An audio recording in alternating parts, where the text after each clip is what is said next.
سلام بیننده عزیز، من مومین احمدی برنامه اخباری آزادی را تقدیم شما میکنم.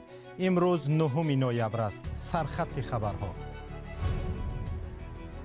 باری اول در تاریخ تاجیکستان پهلوان تاجیک تیمور رحیموف در مسابقه بین المللی در آذربایجان مدال طلا گرفت. با من میسر گشت که در گراند سلام باکو سزاوار مدال طلا گردم. 2 ماهی اعتراض پس از مرگ مهسا امینی، اعتراضها و سرکوب‌ها در ایران شدیدتر می‌شوند. بعد 4 ماهی بی‌برقی و بحثی طولانی کارخانه یک صاحبکار محلی در کلاب دوباره به کار آغاز کرد. روز میشه پگا میشه و روز میشه پگا میشه شیشتیم خیلی. تیمور رحیموف ورزشکار تاجیک پس از پیروزیش در آذربایجان روز 9 نوامبر به تاجیکستان برگشت. این ورزشکار تاجیک در مسابقه بین المللی جودو در باکو در وزن بیش از 100 کیلو مدال طلا به دست آورد. او در تاریخ جودوی تاجیک اولین ورزشکار است که در مسابقات گراند سلام صاحب مدال طلا می‌گردد. همکارانم علیشیر ظریفی و امیر سویف در این باره گزارش تهیه کردند. فرودگاه دوشنبه صبح امروز سرودان بود. هواداران ورزش به استقبال تیمور رحیموف آمده بودند. شخصا من همین تیمور را با خود گرفته میگشتم و جایی که در همین نوروزی و توی تماشا گوشین میشید و البته برمان میکرد گوشین میگرفت و سویسا به همین درجه عالی رسید. در تاریخ جودوی تاجیک تیمور رحیموف اولین ورزشگر است که در مسابقه گراند سلام صاحب مدال طلا گردید. او در مسابقه بین المللی جودو باکو گراند سلام 2022 که روزهای 4 و 6 نوامبر در پایتخت آذربایجان شهر باکو برگزار شد در وزن بیش از 100 کیلو مدال طلا به دست آورد. تیمور رحیموف گفت برای شرکت در این مسابقه آمادگی خوب داشت و از خود باور داشت که به وطن با مدال طلا برمیگردد. راستی گپ این به نهایت راه طولانی بود برای به دست آوردن مدال طلای گراند سلام. بعد از چندین جای پنجم، هفتم، بعداً جای 4 تا مدال برنجی، مدال نقره و در آخر به من میسر گشت که در گراند سلام باکو سزاوار مدال طلا گردم. تاجیکستان را در این مسابقه 12 جودوکار نمایندگی کرد. ورزشگر دیگر تاجیک مولا رجب خلیفایف صاحب مدال نقره گردید. شهرداری دوشنبه به تیمور رحیموف خانه 2 حجرگی تقدیم کرد. اینچنین به مولا رجب خلیفایف 100,000 سومونی سپرده شد. در گذشته برخی از ورزشگران تاجیک که در مسابقات مختلف بین المللی غالب آمده بودند چنین قدردانی نشده بودند. گزارش از استقبال تیمور رحیموف که با مدال طلا از مسابقه جودو در باکو برگشت.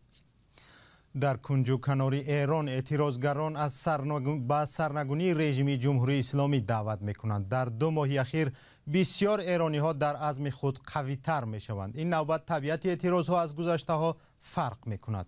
گزارش صدای امریکا را همکارم خیرامان بقازاده تقدیم می کند.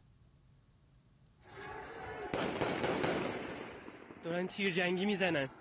با گذشت 2 ماه سرکوب اعتراضگران از طرف نیروهای امنیتی ایران سخت‌تر می شود. ناراضیان کشته و خانه‌های آنها هدف قرار می گیرند. این ویدیو از ایران در شبکه‌های اجتماعی نشر شد. میانه‌های ماه سپتامبر بود که پلیس اخلاق در تهران دختر 22 ساله مهسا امینی را به گفتش برای بدحجابی بازداشت کرد و 3 روز بعدش او در بیمارخانه درگذشت. مقامات گفتند او از سکته دل جان داد ولی پدرش امجد امینی این را یک دروغ محض نامید. امینی به صدای آمریکا گفت که دخترش بیماری نداشت. اینجاست که خانم امینی حالشون بد میشه و به زمین میفته. سیمای مهسا به رمز مبارزه با حقوق انسان در جهان تبدیل شد. اعتراضگران در سراسر ایران با اشاره به رهبر عالی کشور شعار مرگ به خامنه‌ای را به زبان آوردند. دعوت‌ها به ختم رژیم اسلامی ایران و رعایت حقوق‌ها در دیگر نقاط جهان هم صدا داد. این نوبت به فرق از حرکت سبز تابستان سال 2009 اعتراض‌های بعد مرگ مهسا امینی خودجوش بوده هیچ رهبری ندارند. اعتراضگران از بازداشت‌های دسته‌جمعی خبر می‌دهند.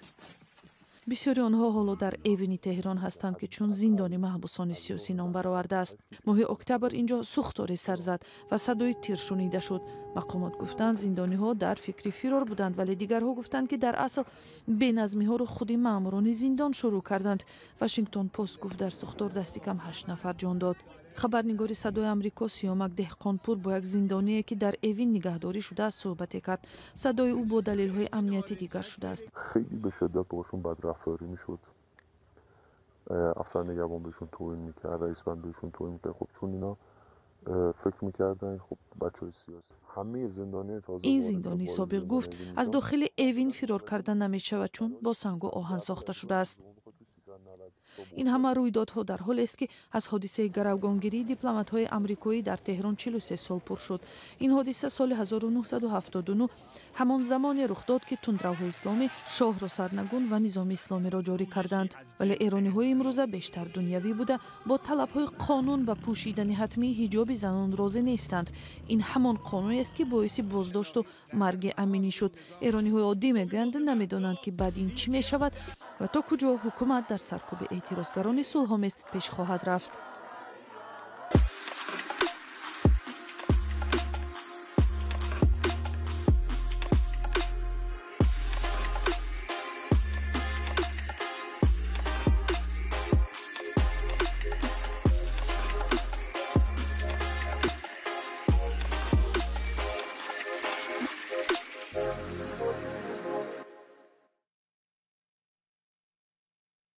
برمیگردیم به حادثه اوکراین. حمله روسیه به اوکراین بخصوص برای مردم شهر جنوبی میکولایف سخت بود که پایگاه مهمی برای نیروهای کشور جهت بازپس گرفتن ولایت خرسون و محافظت بندر شهر ادیسا به حساب می رود. با وجود حمله های زیاد به میکولایف مردم زیاد اینجا ماندند تا شهرشان را محافظت و بازسازی کنند. گزارش همکار ما طاهری سفر در این باره است.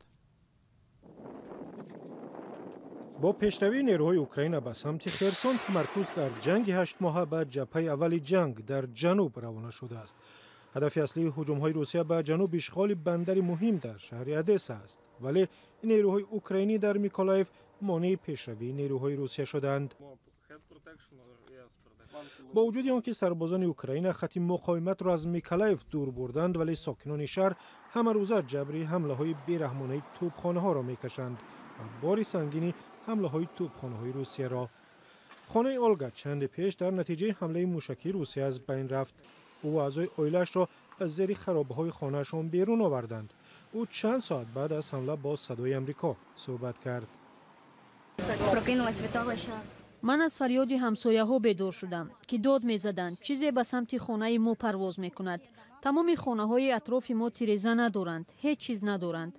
یک لحظه دلم سرد شد چون میفهمی که هر چیزی عزیزی که داری دیگر نمانده است. اینجا زمان شهری پرغوغای 5 میلیون نفری بود. حال نصفی از مردم شهر به جایهای امن گریختند. ساکنان دیگر مثل اولگا مبارزه را ادامه میدهند و شهر را زنده نگه میدارند. عقب نشینی نیروهای روسیه از ولایت خرسون امید را در دل ساکنان بیدار کرده است. با همین امید خانه‌های خود را تعمیر می‌کنند و برای زمستانی سخت آماده می‌شوند. اولگا میگوید ترس از حمله و سردی پیش روش را نمی‌گیرد. همچنان به خویشاوندان هم در تعمیر خانه‌شان کمک می‌کنم. به تمام برقرارش می‌کنیم چون جای برای رفتن نداریم. برای من بسیار عزیزند. با همین وضع هم من آماده‌ام اینجا بمانم و تا آخر مبارزه برم. سازمان‌های امدادی میگویند تا زمانی که ضرور هستند برای مردم میمانند. ما حالا برای آمادگی به زمستان چاره‌های میاندیشیم. خیمه، بخاری‌ها آماده می‌کنیم و دیگر کارها.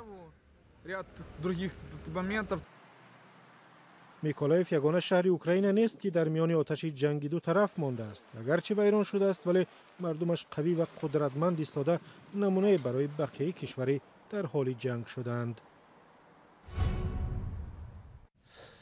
یک کارخانه صنعتی در کلوب که 4 ماه پیش برقش را قطع کرده بودند دوباره به فعالیت آغاز کرده است. شبکه‌های برقی صاحب کارخانه را به دزدی برق عیبدار کرده بود، ولی صاحبکار این را نادرست می‌داند. این کارخانه هنگام سفر پرزیدنت به کلوب دوباره فعال شده است. همکارم محمود جان رحمتزاده این موضوع را پیگیری کرد.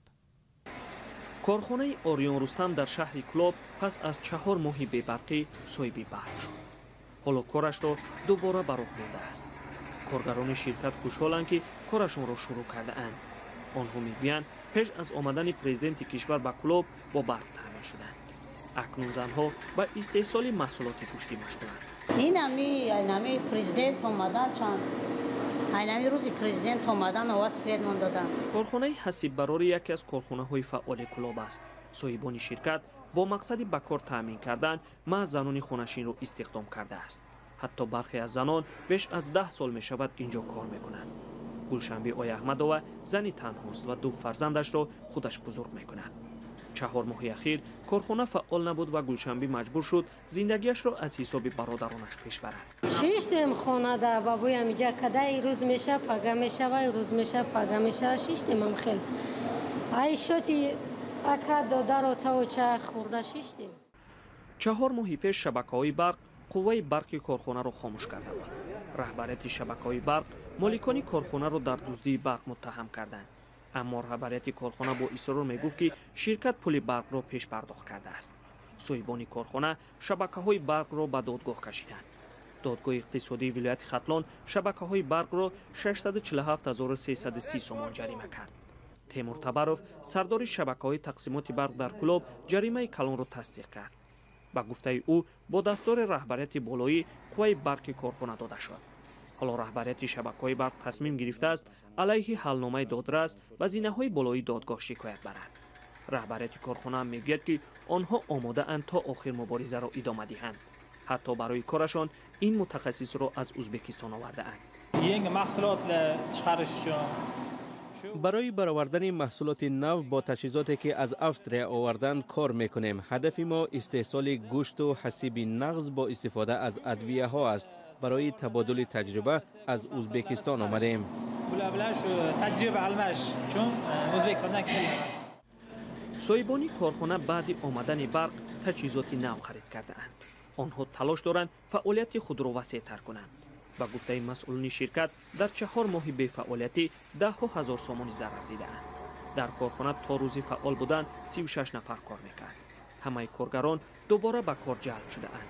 اکنون همه سرجم کارند و تلاششان برای هرچی بیشتر استحصال کردن حسیب است. ادامه برنامه اخباری آزادی در عرفه تجلیل از روز ملیسه تاجیکی 10 نوامبر است. همکارمان برادی یوسفی از چند راهگذر در شهر دوشنبه پرسید که درباره کار افسران حفظ حقوق و ترتیبات چی نظر دارند. جمعیت به آنها دیدن غیر امکان است. ترتیبات و نظامی آرامی از همانها وابسته.